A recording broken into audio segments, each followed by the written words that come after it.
Hello, नमस्कार, जय जोहार आप सभी को। आज के इस वीडियो में हम आधुनिक भारत का इतिहास में से जितने भी टॉपिक बचे हुए थे, जो इम्पोर्टेंट है, वो सारे हम इस वीडियो में कवर करेंगे। और हमारा पहला जो टॉपिक होगा शिमला समझौता एवं कैबिनेट मिशन। ठीक है, तो इसमें से जो एक दो टॉपिक मैंने स्किप किया है, जैसे कि समाचार पत्र वाला, है ना, समाचार पत्र और पुस्तक और राष्ट्रीय नेता। उससे बहुत ज्यादा प्रश्न बने नहीं है, बट फिर भी मैं कोई सा और वीडियो आखिरी में, लास्ट में एक और कोई वीडियो मैं लेकर के आऊंगी उसके लिए, क्योंकि बहुत ज्यादा प्रश्न है नहीं उससे। तो अभी आज का जो टॉपिक है हमारा शिमला समझौता एवं कैबिनेट मिशन। और आज हम आधुनिक भारत का इतिहास कंप्लीट कर लेंगे। ठीक है, चलिए पहला प्रश्न देखते हैं आज का।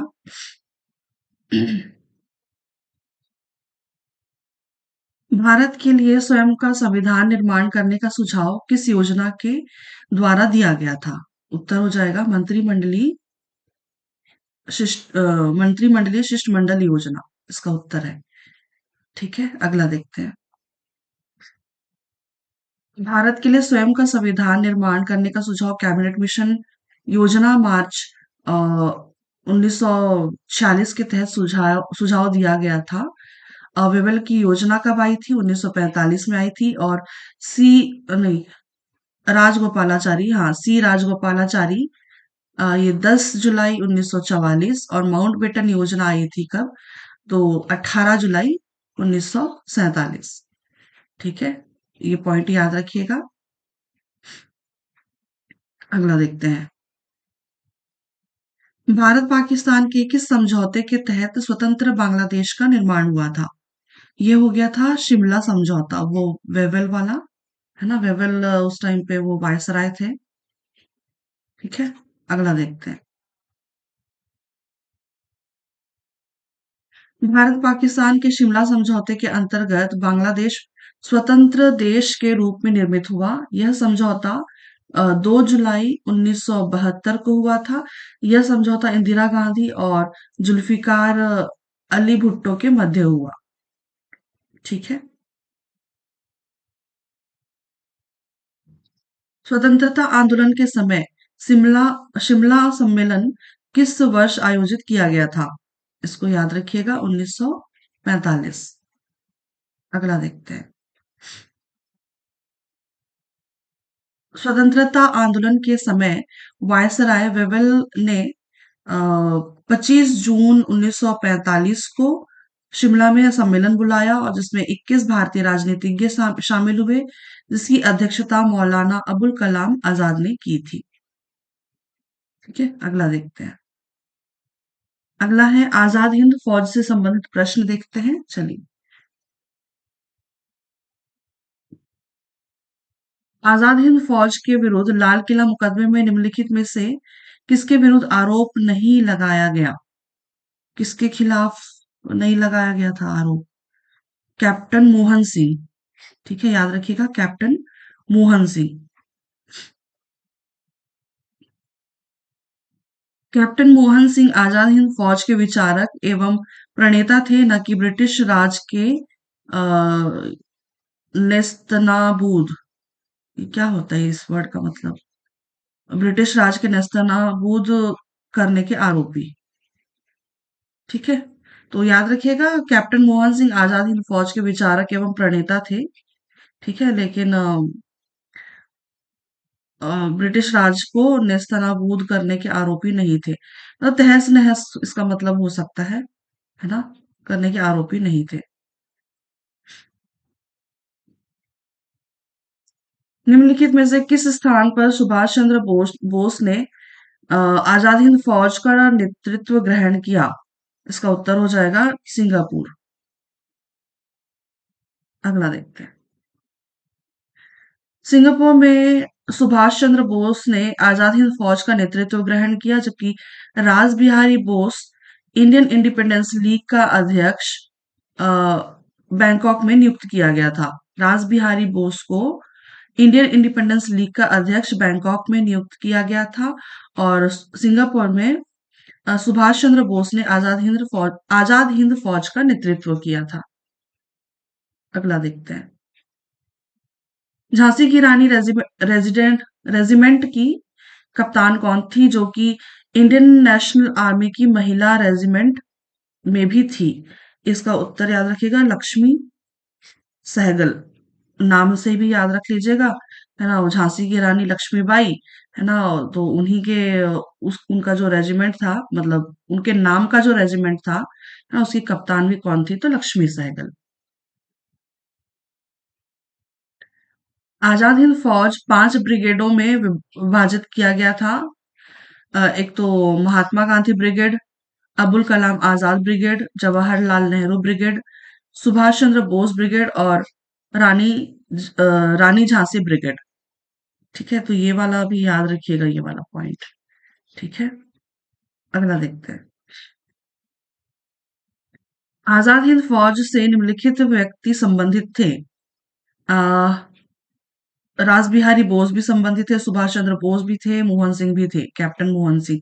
सत्येंद्र नाथ बोस नहीं थे। एक दो तीन, एक दो तीन, ऑप्शन नंबर ए इसका सही उत्तर है। अगला देखते हैं। निम्नलिखित में से कौन सा आजाद हिंद फौज का नारा नहीं था? आजाद हिंद फौज का नारा नहीं था भारत छोड़ो, क्योंकि भारत छोड़ो तो आंदोलन था, है ना? अगला देखते हैं। भारत छोड़ो आंदोलन, आंदोलन का नारा था भारत छोड़ो। ठीक। भारत छोड़ो आंदोलन का नारा था, जबकि आजाद हिंद फौज ने दिल्ली चलो जय हिंद का नारा दिया। तुम मुझे खून दो मैं तुम्हें आजादी दूंगा नारा सुभाष चंद्र बोस ने आजाद हिंद फौज को दिया था। ठीक है, अगला देखते हैं। आजाद हिंद फौज के 3 सिपाहियों सहगल, शहनवाज और ढिल्लो के विरुद्ध निम्नलिखित में से किस स्थान पर मुकदमा चलाया गया था? तो इसका उत्तर सभी को पता होगा शायद, है ना? लाल किला। ठीक है, अगला प्रश्न करते हैं। तीनों अभियुक्तियों पर ब्रिटिश सरकार ने नवंबर 1945 में दिल्ली के लाल किले पर मुकदमा चलाया। इसे ही रेड फोर्ट ट्रायल कहा गया।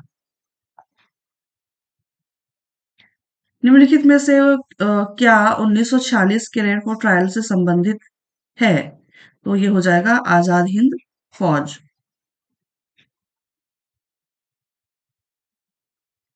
इनमें से कौन आईएनए परीक्षणों में प्रतिरक्षा के लिए उपस्थित हुए? प्रतिरक्षा के लिए आईएनए परीक्षणों में प्रतिरक्षा के लिए उपस्थित हुए। तो भूला भाई देसाई भी थे, जवाहरलाल नेहरू भी थे और तेज बहादुर सप्रू, ये तीनों ही थे। इसलिए इसका उत्तर हो जाएगा एक दो तीन, ऑप्शन नंबर डी। ठीक है, अगला देखते हैं। आजाद हिंद फौज के अभियुक्त की रक्षा के लिए भूला भाई देसाई, जवाहरलाल नेहरू और तेज बहादुर सप्रू तीनों ने ही मुकदमा लड़ा। इन इनमें के एन काटजू भी थे। अभियुक्त का मतलब इनको वो हो गया था ना, मतलब सजा हो गई थी फांसी की। तो उन फांसी की सजा हुई थी, तो मुकदमा इन लोगों ने लड़ाई करी थी, है ना? क्या नाम, भूला भाई देसाई, जवाहरलाल नेहरू और तेज बहादुर सप्रू, ये तीनों ने मिलकर के मुकदमा लड़ा था। ठीक है, अगला देखते हैं। इसमें से कितने, कई लोगों को बचा भी लिया गया था, लेकिन ये जो 3 नाम आपने देखे थे ना, क्या क्या नाम थे इनके, जिनको सजा हुई थी, भूल रही हूँ।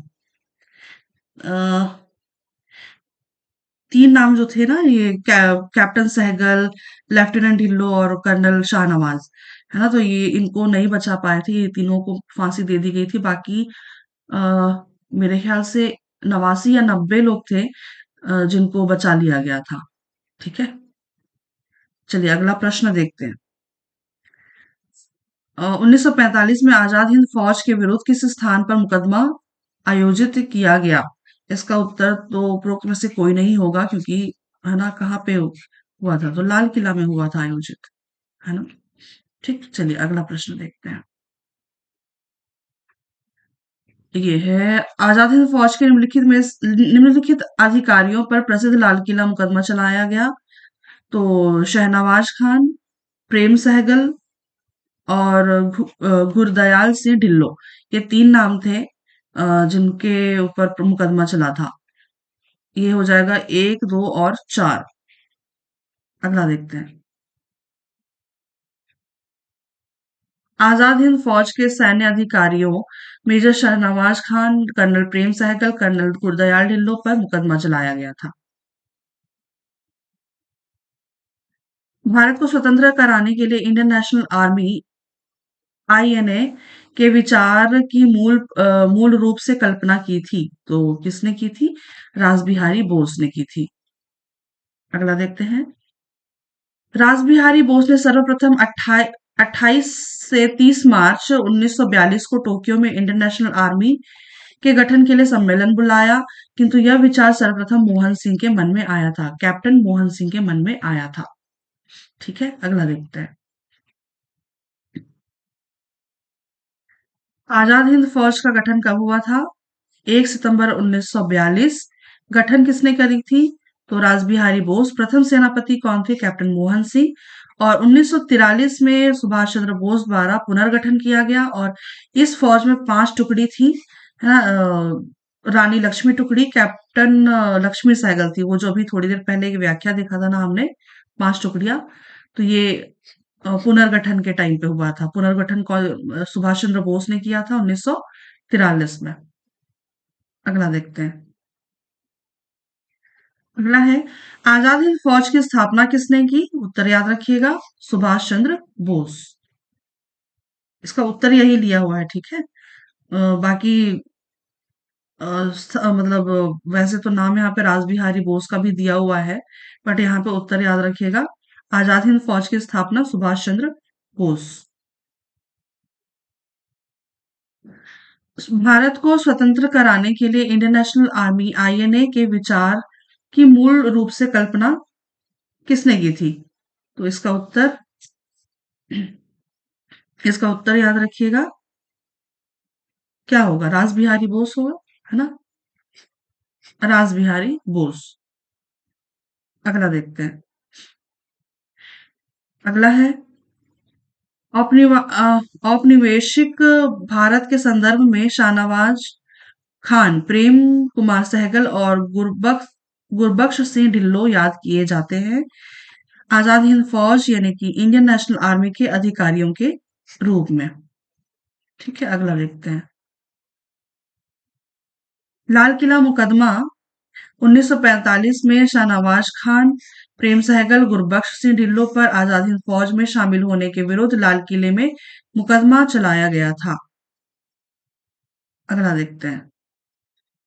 आजाद हिंद फौज का नेतृत्व जिन हाथों में था, वो किनके हाथों में था? सुभाष चंद्र बोस के हाथों में था। अगला देखते हैं। अगला हम देखेंगे भारत में क्रांतिकारी आंदोलन। इससे संबंधित जो भी प्रश्न है, चलिए एक बार देखते हैं। निम्नलिखित में से कौन अलीपुर बम षड्यंत्र प्रकरण से संबंधित है? ये इनका नाम याद रखिएगा, अरविंद घोष। ठीक है, अगला देखते हैं। अलीपुर बम षड्यंत्र प्रकरण 1908 में घटित हुआ था, जिसके प्रमुख व्यक्तित्व अरविंद घोष थे।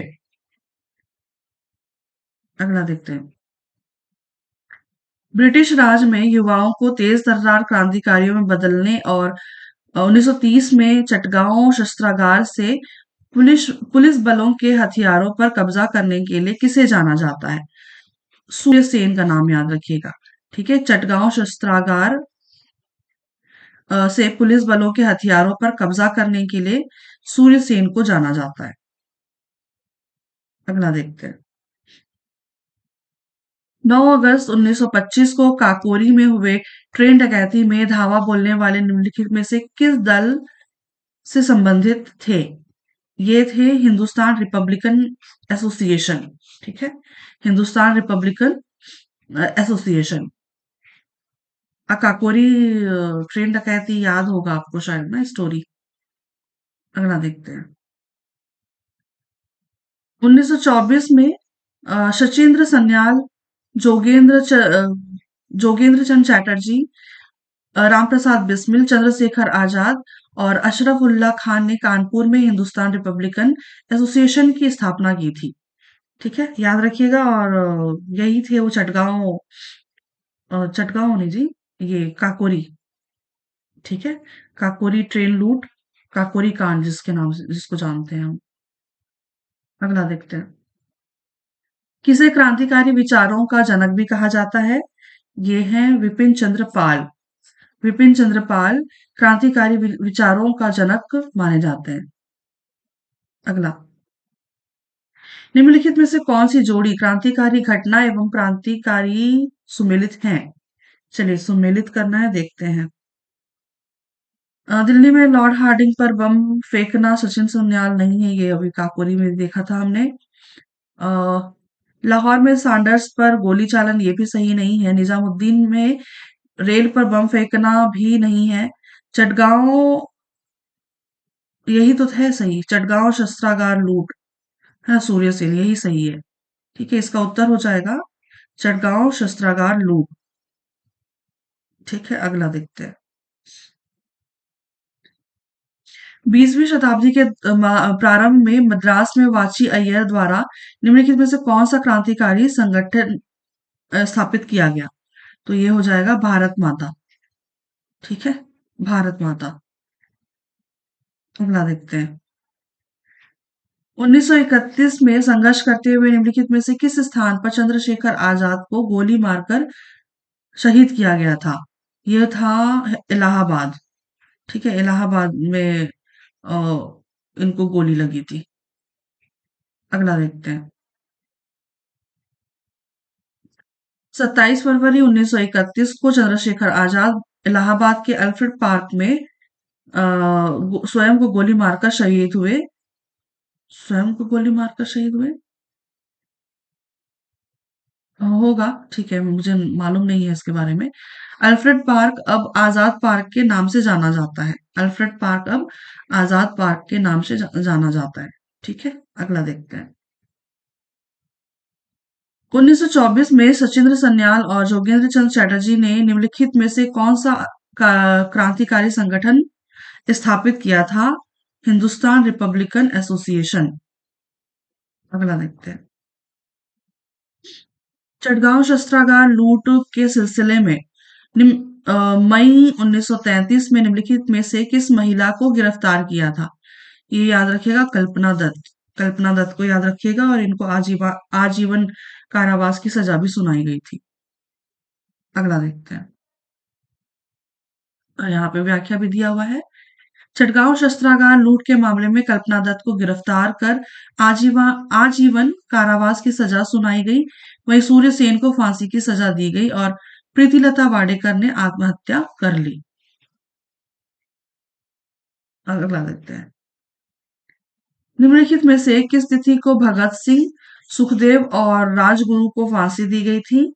ये डेट है 23 मार्च 1931। 23 मार्च 1931। सैंडर्स हत्याकांड याद रखिएगा इसका उत्तर। सैंडर्स हत्याकांड में भगत सिंह, सुखदेव, राजगुरु को 23 मार्च 1931 को फांसी दी गई। अगला, निम्नलिखित में से किस क्रांतिकारी ने समाजवाद की वैज्ञानिक तरीके से व्याख्या की थी? तो याद रखिएगा, भगत सिंह। भगत सिंह।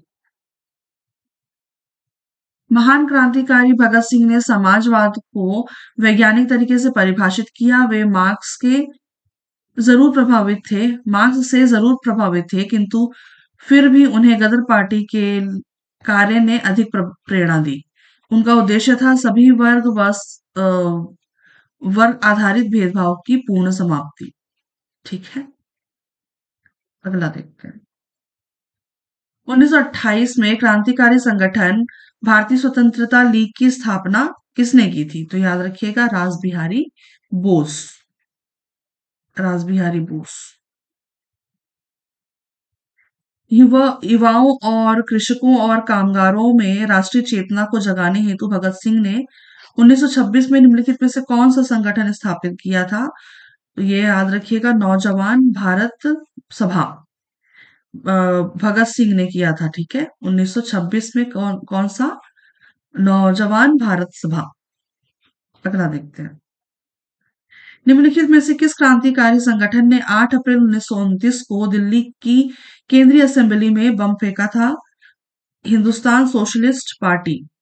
हिंदुस्तान सोशलिस्ट पार्टी, ठीक है, ये याद रखिएगा।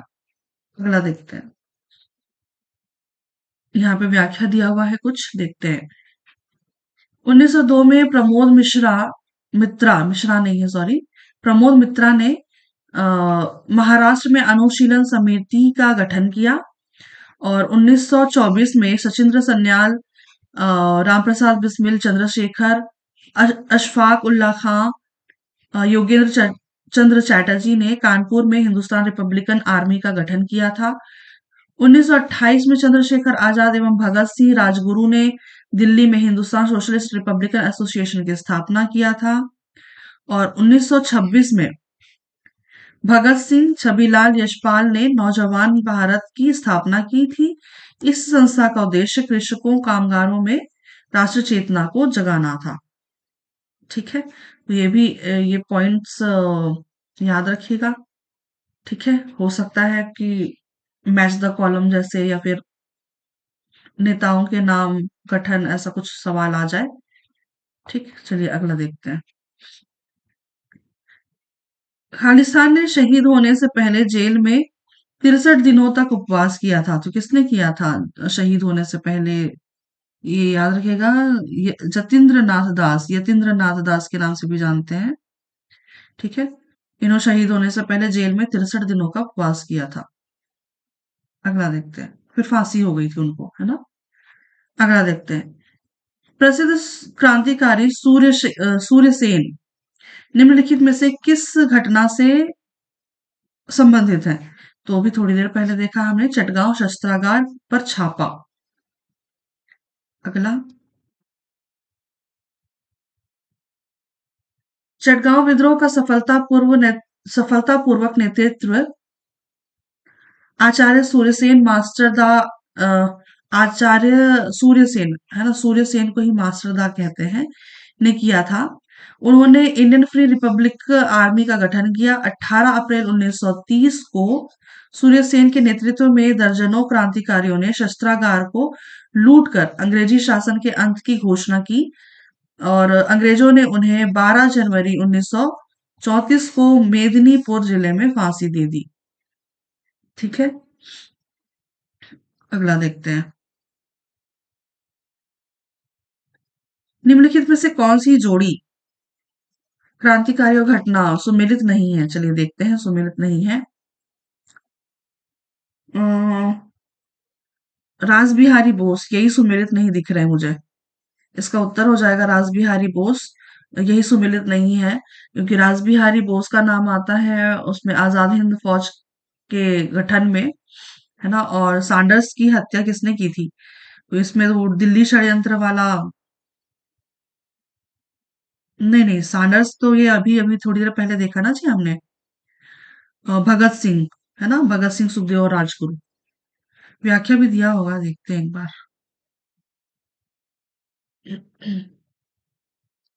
ये दिल्ली षड्यंत्र है ना। दिल्ली षड्यंत्र के बारे में आप याद रखिएगा। 23 दिसंबर 1912 को रासबिहारी बोस एवं मास्टर अमीर चंद ने दिल्ली में, हाँ हाँ हाँ, ठीक ठीक, याद आया मुझे।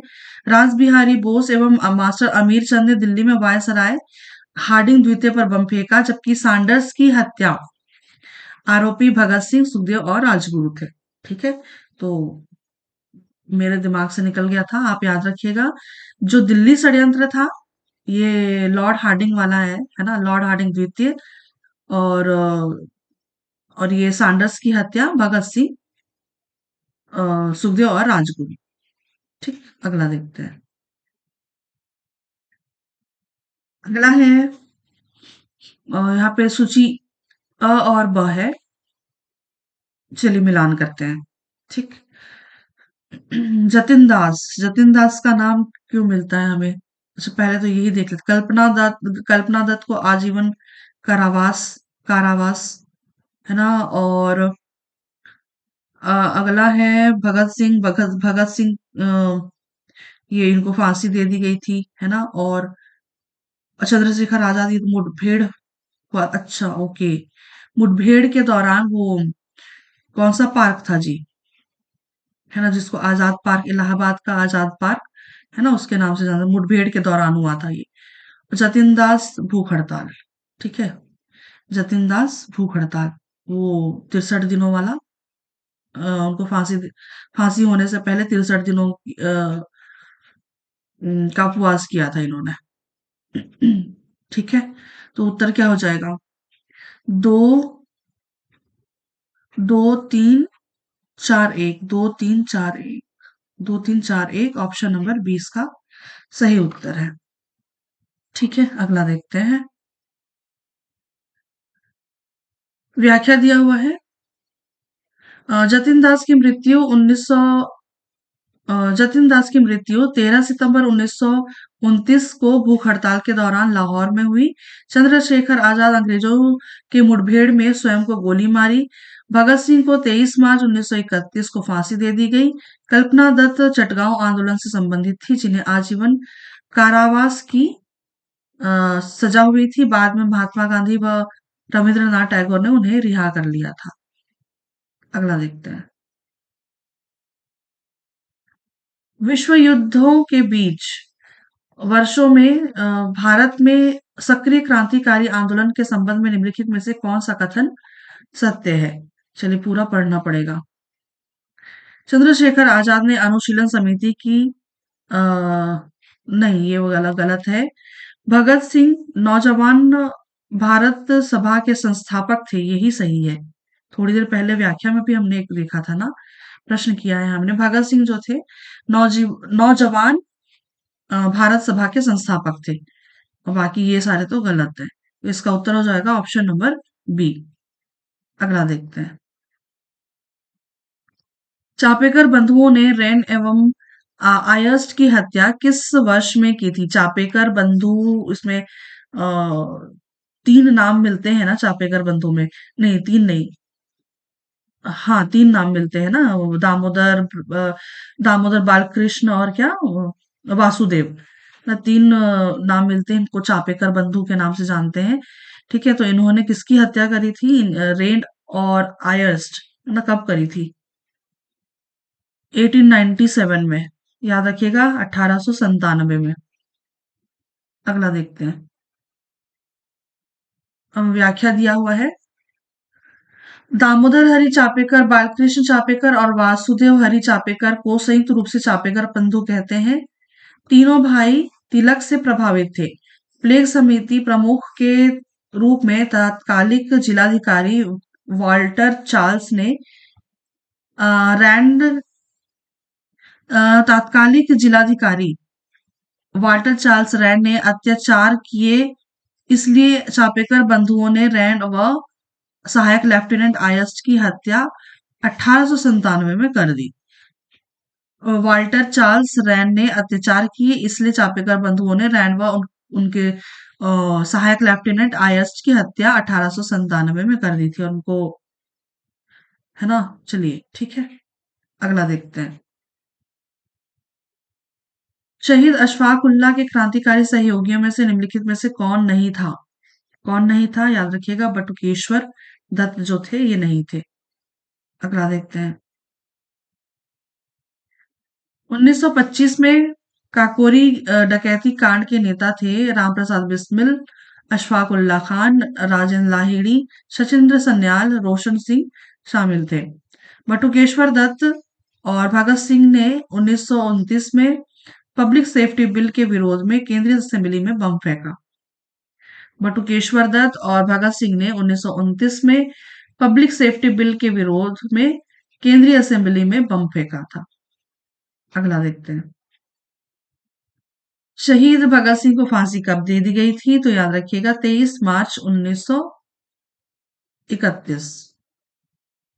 अगला देखते हैं। किस पोत पर फरवरी 1946 में नौसेना विद्रोह घटित हुआ था? आईएनएस तलवार, आईएनएस तलवार। ठीक है, अगला प्रश्न देखते हैं। निम्नलिखित में से किस वर्ष भगत सिंह, सुखदेव और राजगुरु को फांसी दी गई थी? 1931। ठीक है, उत्तर याद रखिएगा, 1931। अगला प्रश्न करते हैं। निम्नलिखित भारतीय क्रांतिकारियों में सबसे पहले किसे शहादत प्राप्त हुई थी? दामोदर चापेकर। दामोदर चापेकर, इनको कहाँ, पुणे में फांसी हो गई थी। ठीक है, व्याख्या आई थिंक दिया होगा, देखते हैं कुछ तो।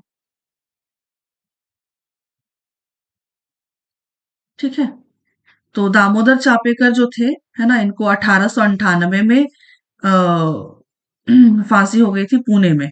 चंद्रशेखर आजाद को 1931 में अल्फ्रेड पार्क में ये शहीद हुए थे, है ना।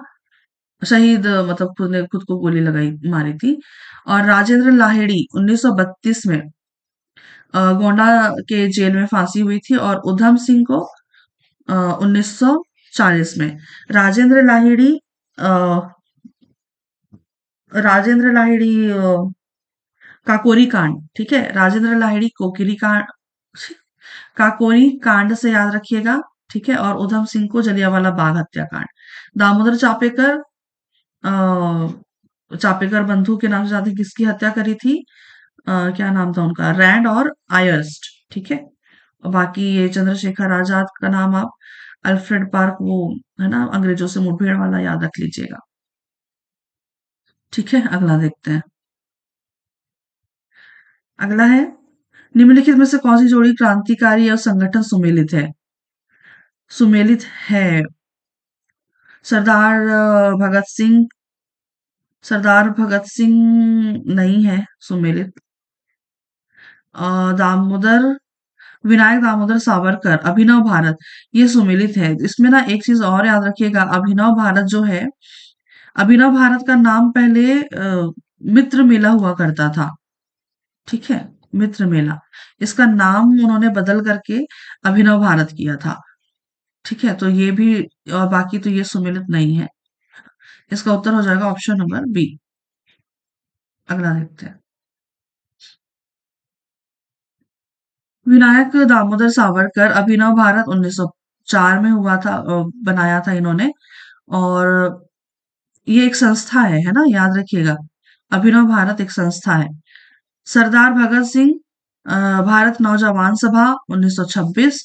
Chandrashekhar Azad, Hindustan socialist Republic association 1928।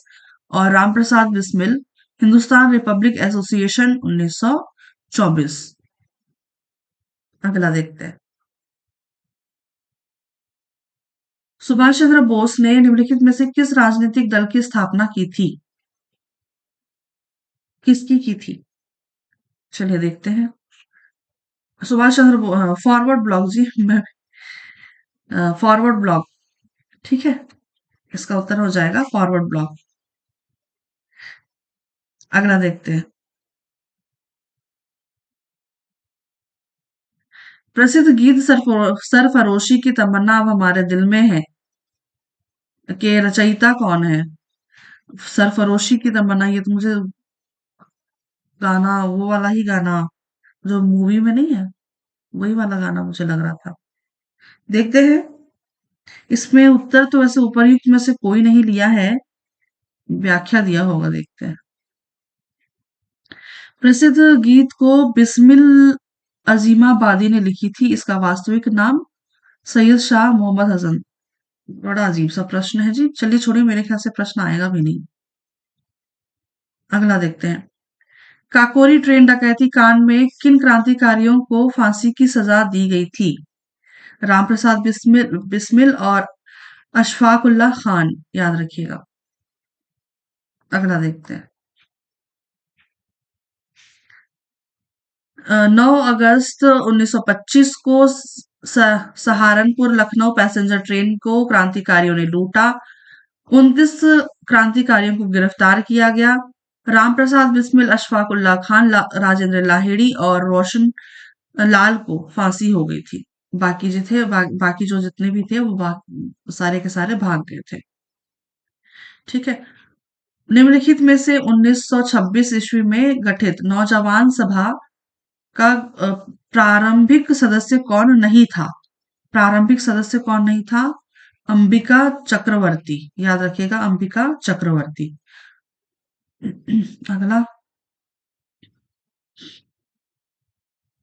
वर्ष 1926 ईस्वी में लाहौर में भगत सिंह, छबील अ, छबिलदास, यशपाल सिंह और भगवती चरण वोहरा ने मिलकर नौजवान सभा की स्थापना की थी। ये भी पॉइंट याद रख लीजिएगा जी। ठीक है, अगला देखते हैं। अमेरिका में स्वतंत्र भारतीय स्वतंत्रता आंदोलन के समय क्रांतिकारी गतिविधियों के नेता कौन थे? लाला हरदयाल, ये काफी प्रसिद्ध नाम है, वो है ना? अमेरिका में, मतलब अगर भारत के बाहर से अगर कोई स्वतंत्रता से संबंधित कुछ क्रांतिकारी गतिविधि हो रही है, उसमें मोस्टली सबसे ज्यादा नाम इनका ही मिलता है, लाला हरदयाल का। अगला देखते हैं। क्रांतिकारी संगठन भारत भारत नौजवान सभा की स्थापना किसने की थी? सरदार भगत सिंह। अगला देखते हैं। गोवा को पुर्तगालियों से कब मुक्त कराया गया था? 19 दिसंबर 1961। गोवा को पुर्तगालियों से कब मुक्त कराया गया था? 19 दिसंबर 1961। अगला यहाँ पे मिलान करना है, चलिए मिलान करते हैं। अ, मित्र मेला, मित्र मेला, सावरकर बंधु, है ना? इनका मित्र मेला का ही नाम आगे चल करके क्या बन गया था? अभिनव भारत। ठीक है। अगला, ढाका की अनुशीलन समिति, ढाका की अनुशीलन समिति पुलिंदास, ढाका की अनुशीलन समिति पुलिंदास, गदर पार्टी, गदर पार्टी तो ये है क्या नाम, लाला हरदयाल, है ना? Ghadar party Lala Hardayal, Indian independence league तो ये हो जाएगा रास बिहारी बोस। तो C D, C D A B, C D A B, C D A B, option number A इसका सही उत्तर है। ठीक है, चलिए अगला देखते हैं। अगला, भारत के बाहर क्रांतिकारी गतिविधियां देखेंगे, क्या प्रश्न बने हैं, चलिए देखते हैं। कामागाटारू निम्नलिखित में से किससे संबंधित है? कामागाटारू जो है ना, ये एक जलयान है, जहाज हुआ करता था एक, कामागाटारू। अगला, कामा कामागाटारू कामागाटा मारू, ओफो, कामागाटा मारू एक जलयान था जिसे भारत के गुरुदीप सिंह ने किराए से लेकर कनाडा के बैंक वैंकूवर तट पर पहुंचाया था। ठीक है, तो मेरे ख्याल से इतना डिटेल तो नहीं भी है पता, मतलब नहीं भी पूछेगा, बट कामागाटारू एक जलयान था, है ना? वो याद रखिएगा। अगला देखते हैं। निम्नलिखित में से किसने 1913 में संयुक्त राज्य अमेरिका में गदर पार्टी का गठन किया? लाला हरदयाल, लाला हरदयाल। अगला देखते हैं। लाला हरदयाल और सोहन सिंह भाकना ने के नेतृत्व में सैन फ्रांसिस्को अमेरिका में गदर पार्टी की स्थापना की गई, जिसका उद्देश्य सशस्त्र क्रांति से देश को आजाद कराना था। अगला देखते हैं। संयुक्त राज्य अमेरिका में 1913 में स्थापित हिंदुस्तान गदर पार्टी के अध्यक्ष निम्नलिखित में से कौन थे? ये हिंदुस्तान में पूछा गया है ना? तो याद रखिएगा, सोहन सिंह भाकना, और अमेरिका में पूछेगा तो लाला हरदयाल। ठीक है, अगला प्रश्न देखते हैं। संयुक्त राज्य अमेरिका के सैन फ्रांसिस्को में 1913 में स्थापित हिंदुस्तान गदर पार्टी के अध्यक्ष सोहन सिंह भाकना थे। इस पार्टी के अन्य सदस्य लाला हरदयाल एवं बरकतुल्ला खान थे। ठीक है, अगला देखते हैं। जून 1942 में निम्नलिखित में से किस स्थान पर रासबिहारी बोस को इंडियन इंडिपेंडेंस लीग का अध्यक्ष चुना गया? बैंकॉक में। ठीक है, याद रखिएगा, बैंकॉक में। अगला, गदर पार्टी का मुख्यालय कहाँ था? तो याद रखिएगा, सैन फ्रांसिस्को, अमेरिका। गदर पार्टी का की स्थापना 1 नवंबर 1913 ईस्वी में सैन फ्रांसिस्को अमेरिका लाला हरदयाल के नेतृत्व में बनी। उसके प्रथम अध्यक्ष कौन थे? सोहन सिंह भाकना। और अन्य सदस्य थे भाई परमानंद और रामचंद्र। और उद्देश्य क्या था? गदर शब्द का अर्थ है विद्रोह, है ना। इस पार्टी का उद्देश्य भारत में क्रांति लाना और अंग्रेजी नियंत्रण से भारत को आजाद कराना था। ठीक है, अगला देखते हैं। 1915 में भारतीय देशभक्त ने काबुल में भारतीय गणतंत्र की सरकार की स्थापना की थी। महेंद्र प्रताप। ठीक है, महेंद्र प्रताप। अगला देखते हैं। 29 अक्टूबर 1915 में जर्मनी की सहायता से काबुल में भारत की प्रथम अस्थायी सरकार का गठन किया गया, जिसमें महेंद्र प्रताप अध्यक्ष थे और बरकतुल्ला प्रधानमंत्री। बरकतुल्ला जो थे ये अ, बरकतुल्ला, आप एमपी को याद रखिएगा, है ना। बरकतुल्ला जैसे नाम आपको देखने को मिले तो एमपी को याद रखिएगा कि वहां के राजा महाराजा घर से बिलोंग करते थे ये। ठीक है, बरकतुल्ला। और उन्हीं के नाम पे एक यूनिवर्सिटी भी पड़ी है भोपाल में, बरकतुल्ला यूनिवर्सिटी। ठीक, अगला देखते हैं। लंदन में इंडिया हाउस के संस्थापक कौन थे? तो इसका उत्तर याद रखिएगा, श्यामजी कृष्ण वर्मा। ठीक है, लंदन में इंडिया हाउस के संस्थापक अम, श्यामजी कृष्ण वर्मा। ये इंडिया हाउस एक हॉस्टल टाइप का था जी, जो इधर से जाते थे ना इंडिया से, तो यहीं पे रुकते थे। रेस्ट हाउस टाइप का था ये। अगला देखते हैं। कहाँ गया?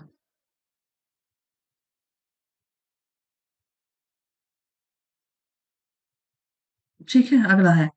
गदर पार्टी ने से निम्नलिखित में से कौन संबंधित नहीं है? तो गदर पार्टी से संबंधित कौन नहीं है? खुदीराम बोस। गदर पार्टी से संबंधित नहीं है खुदीराम बोस, बाकी इनके तो नाम देखने को हमको मिलते हैं। अगला देखते हैं। खुदीराम बोस का संबंध 1908 के किंग्सफोर्ड की हत्या के प्रयास से रहा है, जिसमें उन्हें फांसी हो गई थी। और वे सबसे कम उम्र लगभग 19 वर्षीय क्रांतिकारी कहलाए। अगला देखते हैं।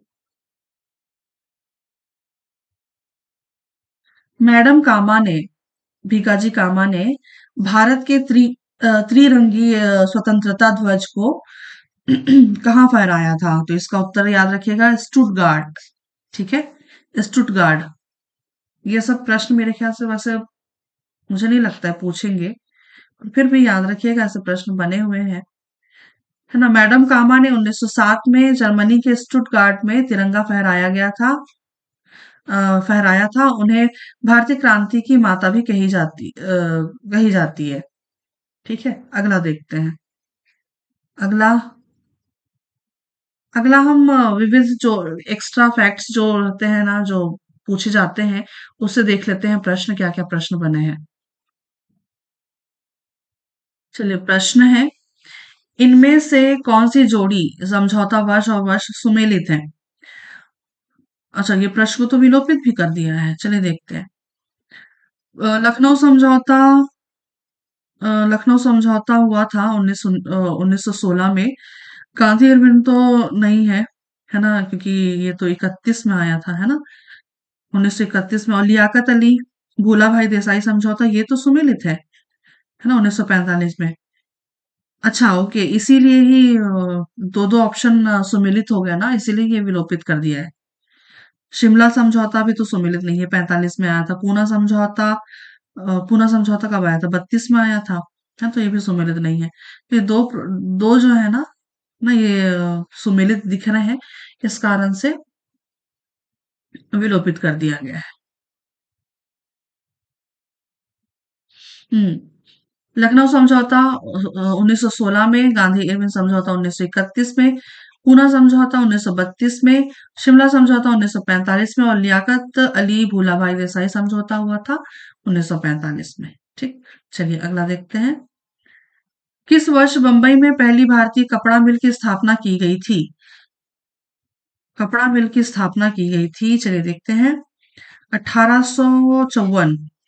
1854 इसका उत्तर है ना, याद रखिएगा। अगला देखते हैं। 1946-47 में जवाहरलाल नेहरू के अधीन अंतरिम सरकार में रक्षा मंत्री निम्नलिखित में से कौन थे? इनका नाम याद रखिएगा, वल्लभ भाई पटेल। हाँ, नहीं जी। 1946-47 में वल्लभ भाई पटेल नहीं थे। इनका क्या रक्षा मंत्री पूछा गया है ना। तो ये मैं गलत बता रही हूँ आपको, ये हटा दीजिए। ये कहा गया, ये वल्लभ भाई पटेल नहीं है, सरदार बलदेव सिंह है। ठीक है, सरदार बलदेव सिंह रक्षा मंत्री थे, सरदार बलदेव सिंह। ठीक है, सरदार बलदेव सिंह। अगला देखते हैं। अगला है, कथन का पढ़ना है, 3 कथन दिए हुए हैं और सही उत्तर का चुनाव करना है। ठीक है, चलिए देखते हैं। ऐतिहासिक दांडी यात्रा भारत छोड़ो आंदोलन के लिए एक संकेत था। दांडी यात्रा और भारत छोड़ो आंदोलन बहुत फर्क है ना, इसको हटा दीजिए, गलत है ये। गांधी जी ने गांधी ने द्वितीय गोलमेज सम्मेलन में भाग लिया था। हाँ, भाग लिया था। संयुक्त राज्य अमेरिका के सैन फ्रांसिस्को में लाला हरदयाल और सोहन सिंह भाखड़ा ने हाँ, तो ये भी सही है। तो क्या हो जाएगा उत्तर? सही उत्तर का चयन करना है, 2 और 3। 2 और 3, ऑप्शन नंबर सी इसका सही उत्तर हो जाएगा। अगला देखते हैं। वर्ष 1945 की प्रमुख घटनाएं निम्नलिखित थी। वेबल योजना थी, शिमला सम्मेलन था, आजाद हिंद फौज था, नौसेना विद्रोह जो था ये 1946 में हुआ था। ठीक है, तो हो जाएगा क्या, 1, 2 और 4। 1, 2, 4, ऑप्शन नंबर सी। तो ऐसे प्रश्न भी बनते हैं, है ना, इसीलिए हमको डेट, तिथि याद रखना बहुत जरूरी है ना। एटलीस्ट आप क्रम से आप सारी चीजें पढ़ते जाएंगे ना, तो ऑटोमेटिकली आपको तिथि वगैरह याद होती जाएगी, है ना। ये भी पीएससी प्री 2017 का प्रश्न था वो भी। ठीक है, अगला देखते हैं। निम्नलिखित घटनाओं को कालक्रमानुसार संयोजित कीजिए। ओके। अ, आजाद हिंद फौज। आजाद हिंद फौज तो 1945 है ना। शिमला सम्मेलन 1900 ये भी 1945 है। कैबिनेट मिशन आया था 1946 में, है ना। और ये भारतीय नौसेना विद्रोह, ये 1900, ये भी 1946। ओ बाप रे, यहाँ पे ना डेट हमको मतलब मंथ भी हम मंथ मंथ या डेट कोई भी हमको याद रखना पड़ेगा। आजाद हिंद फौज में एक बार देख करके बताती हूँ जी, यहाँ पे दो दो ऑप्शन एक जैसे दिख रहे हैं, कौन सा सही होगा पहले। आजाद हिंद फौज मुकदमा ये आया था कब? ये नवंबर में आया था। ठीक है, याद रखिएगा, नवंबर में आया था आजाद हिंद फौज मुकदमा। और शिमला सम्मेलन ये तो जून वगैरह में हुआ था, है ना, 25 जून शायद था इसका डेट, 25 जून, है ना। शिमला सम्मेलन, है ना, ये जून में हुआ था। कैबिनेट मिशन कब आया था? कैबिनेट मिशन आया था मार्च में, मार्च 1946 में। और शाही भारतीय नौसेना विद्रोह कब हुआ था? ये हो गया था फरवरी, 18 फरवरी, 18 फरवरी 1946। देखिए, मुझे सच में बिल्कुल याद नहीं था ये मंथ वगैरह, मैंने चेक करके ही बता रही हूँ आपको। ये बस ये थोड़ा बहुत याद था, शिमला सम्मेलन है ना, जून, 25 जून। बाकी ये डेट आप, है ना, तिथि बिल्कुल याद रखिएगा। ये व्यापम का प्रश्न है 2017 का। ठीक है, चलिए मिलान करते हैं, देखते हैं सबसे पहले क्या आया था। तो 45 यानी कि 25 जून, जून यानी कि बी ए BADC, BADC इसका सही उत्तर हो जाएगा। ऐसे प्रश्न ना थोड़ा फंसाने वाले होते हैं जी, है ना। बाई चांस आपको मान लो ये ही याद है ना, शाही वाला याद है, 1946 याद है ना, ये मान लीजिए 1946 ये भी याद है ना, लेकिन आप इसको कैसे मिलान करेंगे, है ना। तो इसीलिए ना डेट याद होना जरूरी है। ठीक है, चलिए अगला देखते हैं। निम्नलिखित में से विषम को पहचानिए। विषम को पहचानना है। बाल गंगाधर तिलक, विपिन चंद्र पाल, लाला लाजपत राय। यहाँ पे आप देखिए इनका नाम ना थोड़ा सा अलग दिख रहा है, गोपाल कृष्ण गोखले।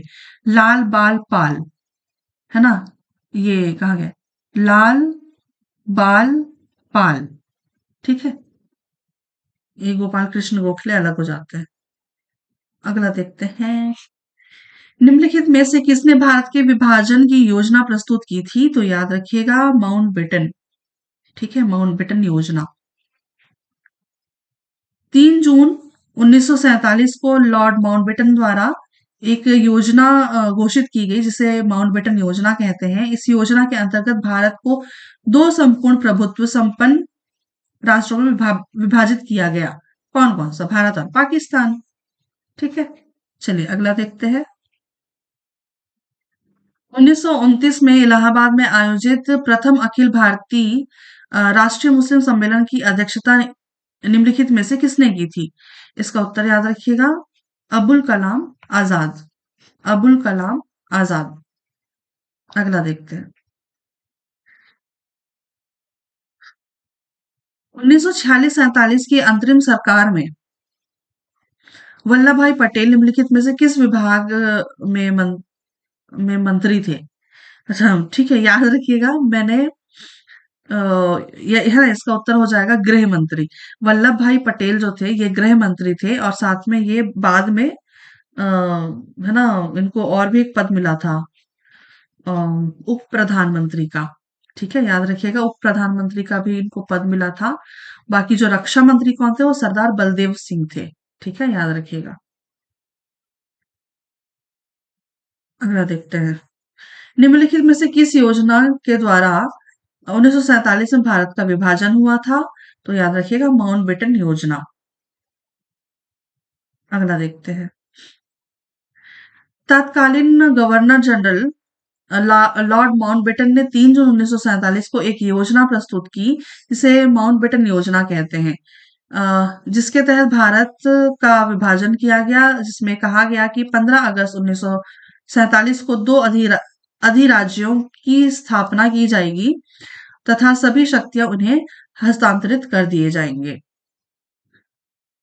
अगला देखते हैं, निम्नलिखित में से किस तिथि को भारत गणराज्य बना था? याद रखिएगा 26 जनवरी 1950। इसी तरह का प्रश्न हमें पिछले साल ही पूछा था, बहुत बेसिक सा प्रश्न है ये। सरदार मेरी जुबान, स्वतंत्र भारत के प्रथम गृह मंत्री निम्नलिखित में से कौन थे? तो गृह मंत्री थे सरदार वल्लभ भाई पटेल। बोल बोल करके ना ये जुबान ना बिगड़ गई है। भारत संघ में संविलय हेतु सरदार पटेल ने निम्नलिखित में से किस राजकुमारी राज्य के विरुद्ध पुलिस कार्यवाही की थी? याद रखिएगा हैदराबाद, है ना, इसकी स्टोरी आई थिंक आपको मालूम होगी ना। इनको बहुत बड़ी जिम्मेदारी दी गई थी सरदार वल्लभ भाई पटेल को कि कितने थे, कितने रियासत थे, है ना, 552 रियासतें थी जिनका विलय करना था भारत संघ में। तो ये जो हैदराबाद, जूनागढ़ और कश्मीर, है ना, ये तीन ऐसे राज्य थे जो है ना मिलना नहीं चाहते थे, है ना, बाकी को तो इजीली कर लिया था, है ना, बट हैदराबाद का जो निजाम था, राजा, है ना, ये थोड़ा सा पर, है ना, परपंच इसके बहुत ज्यादा थे। तो इसको उन्होंने, है ना, पुलिस कार्यवाही करके, क्योंकि फिर मैं फिर कभी सुनाऊंगी जिसकी स्टोरी, बट इसका उत्तर याद रखिएगा, है ना, राजकुमारी राज्य के विरुद्ध को पुलिस कार्यवाही से ना, है ना, पुलिस के बल पे ये इसको अपने भारत संघ में विलय कर लिया था, मतलब किया गया हैदराबाद को, ठीक है। अगला देखते हैं, दिया हुआ है, सरदार पटेल ने अ, हैदराबाद में पुलिस कार्यवाही की क्योंकि निजाम ने अपने रजकर सैनिकों से मजदूरों एवं किसानों का दमन जारी रखा, साथ ही भारत विरोधी कार्य किए, इसलिए इसमें इसे ऑपरेशन पोलो का नाम दिया गया था, ठीक है। चलिए अगला देखते हैं, निम्नलिखित में से कौन सी जोड़ी आयोग सम्मेलन व्यक्ति तथा सिफारिश निर्णय सुमेलित नहीं है? तो चलिए देखते हैं कौन सा सुमेलित नहीं है। साइमन कमीशन, द्वैध शासन की समाप्ति सुमेलित है। 1928 सर्वदलीय सम्मेलन यही सुमेलित नहीं है। सविनय अवज्ञा आंदोलन 1930 में आया था। बाकी ये सारी चीजें तो सुमेलित दिख रही हैं। नेहरू रिपोर्ट, उपनिवेशक अधिराज्य का दर्जा, 1929 का कांग्रेस अधिवेशन, पूर्ण स्वराज, रैमजे मैकडोनल्ड, सांप्रदायिक निर्णय। तो ये बाकी सारे सम्मिलित है। इसका उत्तर हो जाएगा ऑप्शन नंबर बी। 1928 का सर्वदलीय सम्मेलन, सविनय अवज्ञा आंदोलन सम्मिलित नहीं है। ठीक, अगला देखते हैं। आजादी के बाद भारत के पहले उप प्रधानमंत्री कौन बने? सरदार वल्लभ भाई पटेल। 3 जून योजना के संबंध में निम्नलिखित में से कौन सा कथन सत्य है? सत्य नहीं है। ठीक है, सत्य नहीं है पूछा गया है। 3 जून योजना को ही हम माउंटबेटन योजना के नाम से जानते हैं, आपको पता होगा। ठीक, तो चलिए देखते हैं, पांचों पढ़ना पड़ेगा। भारत से एक पृथक डोमिनियन के रूप में पाकिस्तान का निर्माण हुआ, यह सही है। भारत और पाकिस्तान ब्रिटिश राष्ट्रमंडल के सदस्य होंगे, ये भी सही है। और भारतीय रियासतों को स्वतंत्र राष्ट्रों की मान्यता दी जाएगी। भारतीय रियासतों को स्वतंत्र राष्ट्रों की मान्यता दी जाएगी। नहीं, ये गलत है ना? भारत को सत्ता का हस्तांतरण 15 अगस्त 1947 को होगा। लॉर्ड माउंटबेटन स्वतंत्र भारत के प्रथम गवर्नर जनरल होंगे, तो ये भी सही है। ऑप्शन नंबर सी इसका सही उत्तर होगा। ठीक है, अगला देखते हैं। हैदराबाद राज्य को भारतीय संघ में मिलाने के लिए निम्नलिखित में से किसने गांधीवादी सिद्धांतों के आधार पर शांतिपूर्ण आंदोलन किया था? याद रखिएगा, इसका उत्तर हो जाएगा स्वामी रामानंद तीर्थ। ठीक है, अगला देखते हैं। केरल के वैकोम सत्याग्रह को समर्थन देने गांधी जी किस वर्ष वहां पहुंचे थे? 1925 में, याद रखिएगा। ठीक है, 1925 में। क्योंकि 24-25 में ना जी, वाइकॉम सत्याग्रह आपको शायद पता होगा। वाइकॉम सत्याग्रह जो था ना, ये मतलब ये वाइकॉम एक जगह का नाम है ना। वाइकॉम केरल में एक जगह का नाम है, स्थान का नाम है। और वाइकॉम एक सत्या मतलब ये जो आंदोलन था, ये न्याय और ना सामाजिक न्याय और छुआछूत के खिलाफ चलाया गया आंदोलन था। ना उद्देश्य क्या था इसका कि जो दलित और पिछड़े वर्ग के लोग जो थे, है ना, उनको मंदिरों के आसपास भी भटकना वो था, निषेध था।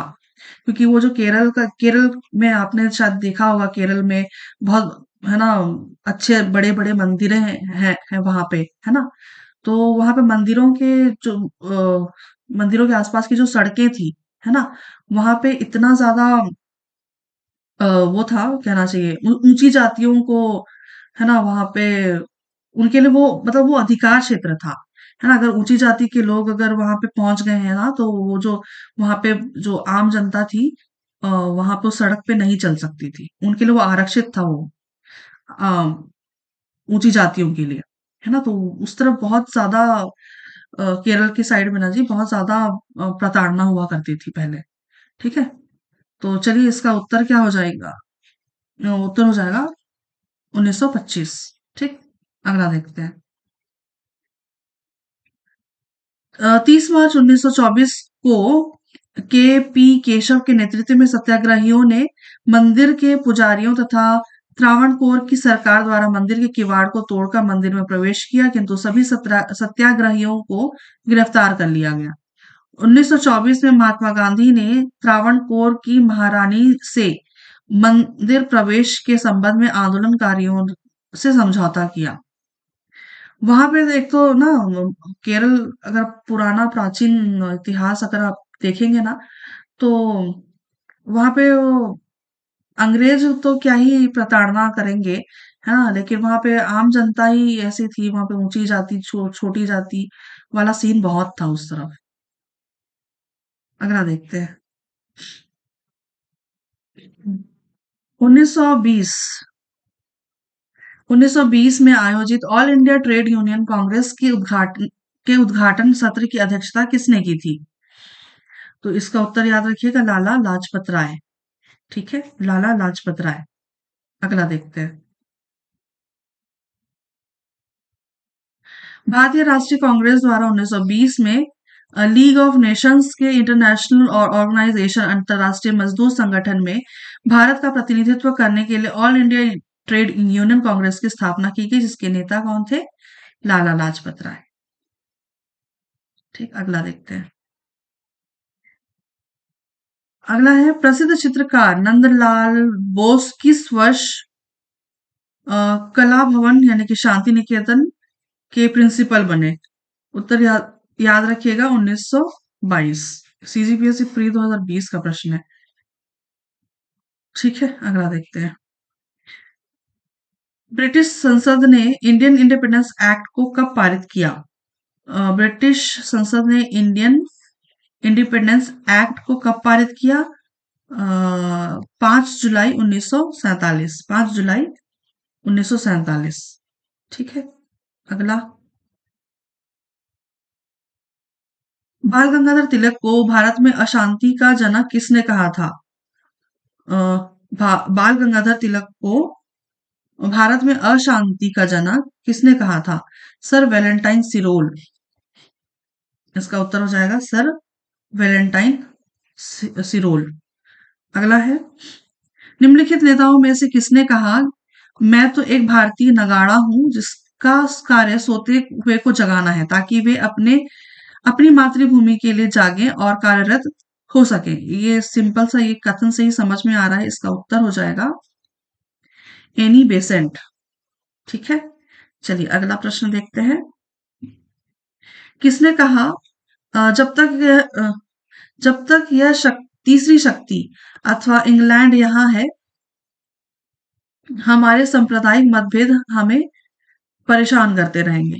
इसका उत्तर हो जाएगा मौलाना अबुल कलाम आजाद। अगला देखते हैं। यह कथन गांधी जी का है जो इन्होंने लुई फिशर को साक्षात्कार के दौरान कहा था। ये कैसा प्रश्न है, और व्याख्या भी कुछ अजीब सा है। स्किप कर दीजिएगा जी, ऐसा जरूरी नहीं है कि सेम प्रश्न ही पूछे, है ना। किसने कहा, जब तक यह तीसरी शक्ति अथवा इंग्लैंड यहाँ है, हमारे सांप्रदायिक मतभेद हमें परेशान करते रहेंगे? उत्तर लिया है मौलाना अबुल कलाम आजाद। और यह कथन गांधी जी का है जो इन्होंने लुई फिशर को साक्षात्कार के दौरान कहा था। ये कैसा कथन और व्याख्या दिया हुआ है? छोड़िए, हटाइए, इसको भी स्किप कीजिए।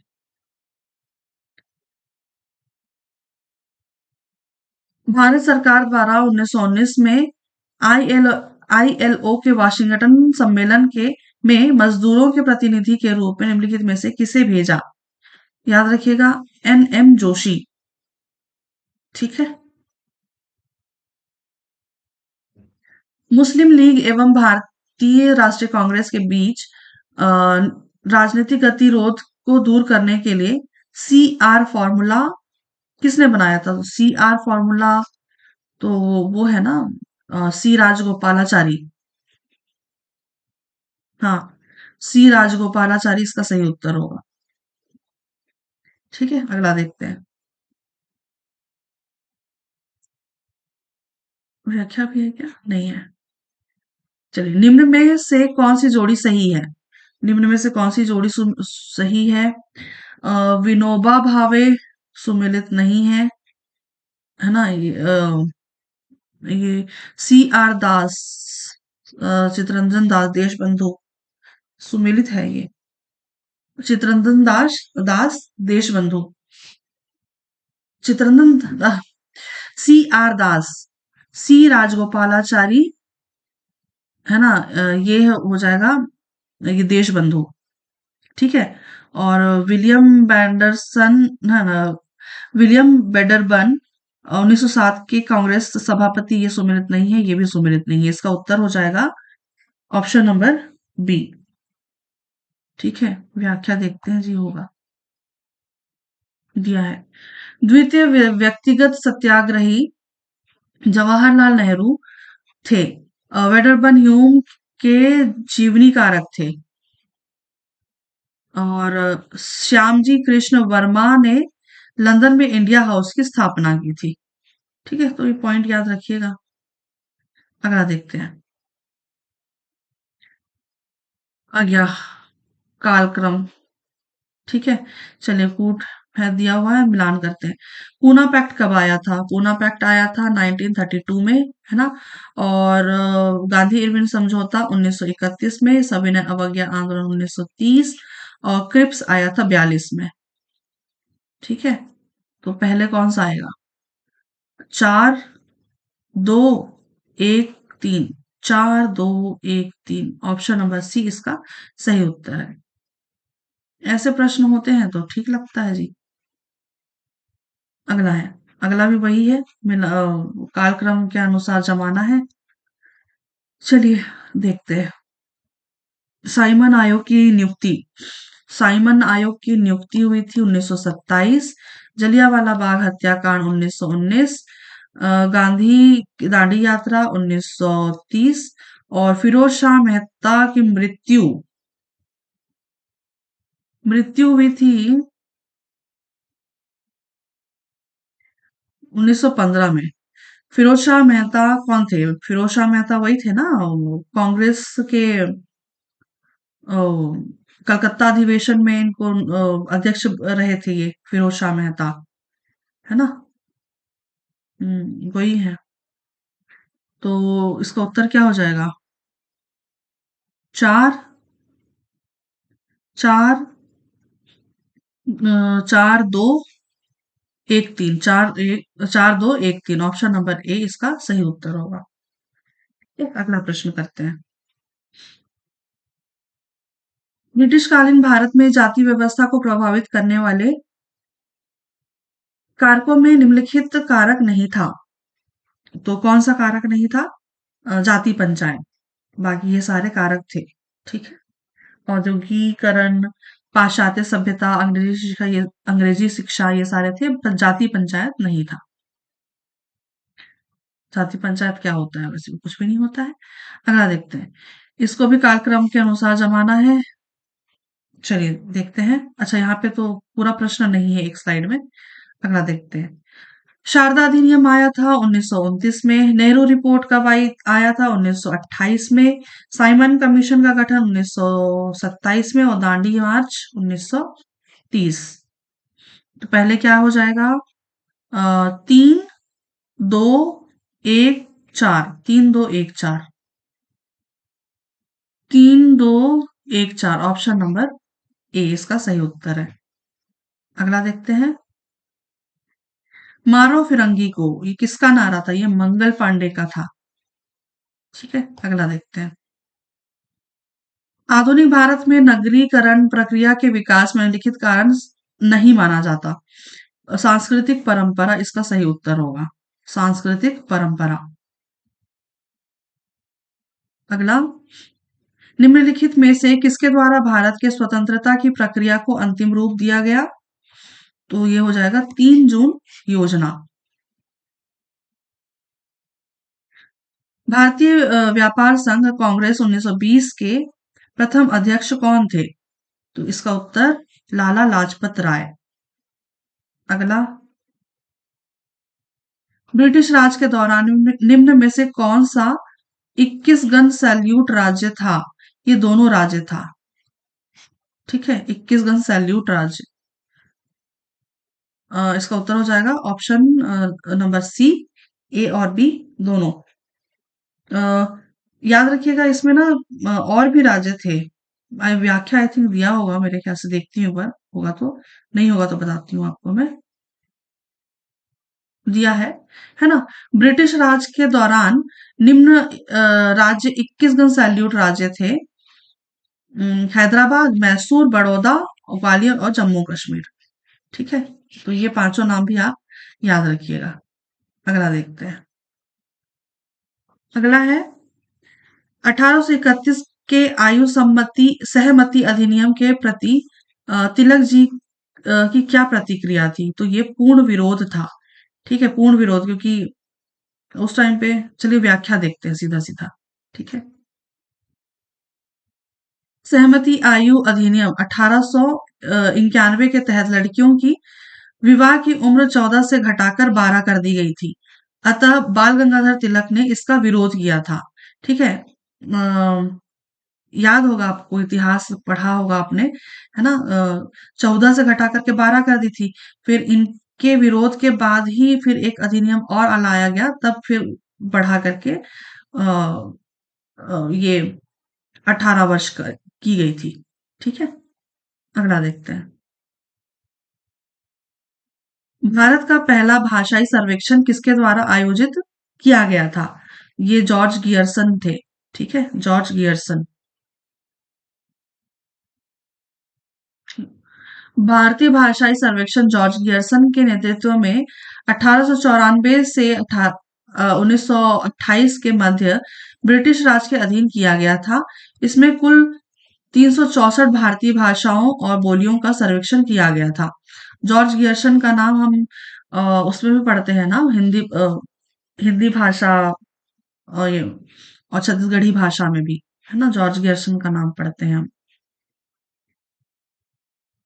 भारत संघ के साथ एकीकरण के लिए जूनागढ़ रियासत में हुए मतदान में पाकिस्तान के साथ मिलने के पक्ष में कितने मत प्राप्त हुए थे?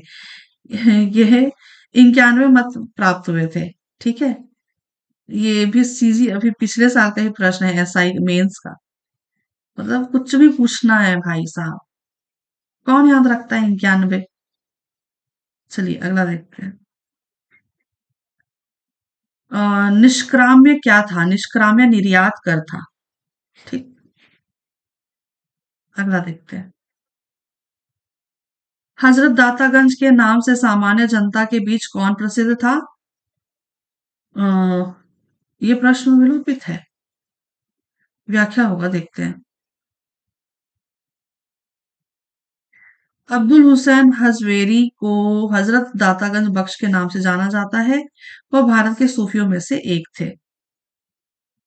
ठीक, अगला देख लेते हैं, एक आध दो प्रश्न बचे हुए हैं। वधुई क्या है? वधुई एक विशेष परिधान है।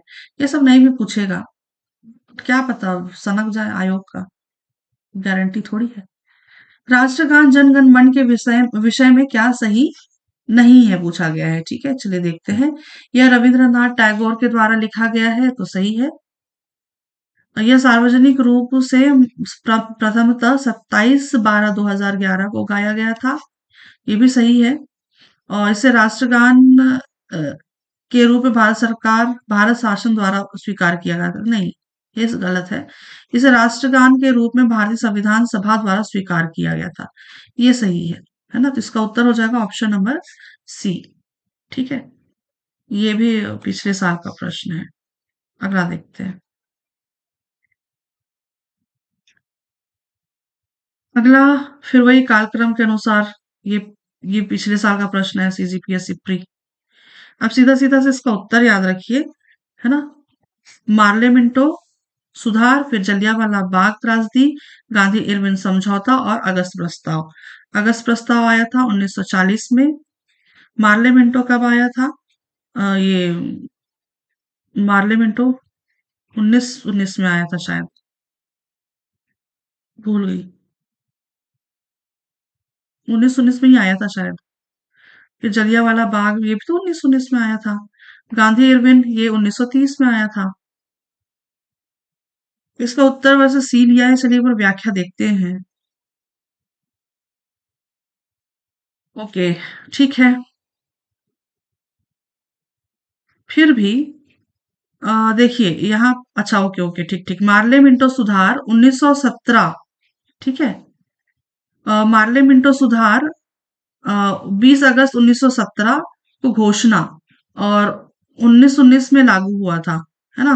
मार्ले मिंटो सुधार 20 अगस्त 1917 को घोषणा हुई थी और 1919 में लागू हुआ था। जलियांवाला बाग जो हत्याकांड था वो 13 अप्रैल 1919 में। फिर गांधी इरविन समझौता 5 मार्च 1931, और अगस्त प्रस्ताव आया था 8 अगस्त 1940 में। ठीक है, तो मार्ले मिंटो इसीलिए पहले आया, है ना? 20 अगस्त 1917 को घोषणा हुई थी और 1919 में लागू हुआ था, और जलियांवाला बाग, है ना? तो ये तो ठीक है, ये इसीलिए यहाँ पे ये वाला उत्तर लिया है। ठीक, चलिए इसका सही उत्तर यही हो जाएगा। तो चलिए यहाँ पे सारे प्रश्न आज के हमारे सारे समाप्त हो गए हैं। हमने भारत का आधुनिक इतिहास सब कंप्लीट कर लिया है। एक आधी दो टॉपिक है जो स्किप किया है मैंने, उससे बहुत ज़्यादा प्रश्न नहीं है, ठीक है? फिर मैं नेक्स्ट वीडियो में मिलूँगी प्राचीन भारत के इतिहास से। तब तक के लिए आप सभी को एग्ज़ाम की हार्दिक शुभकामनाएँ, धन्यवाद, शुक्रिया और आभार।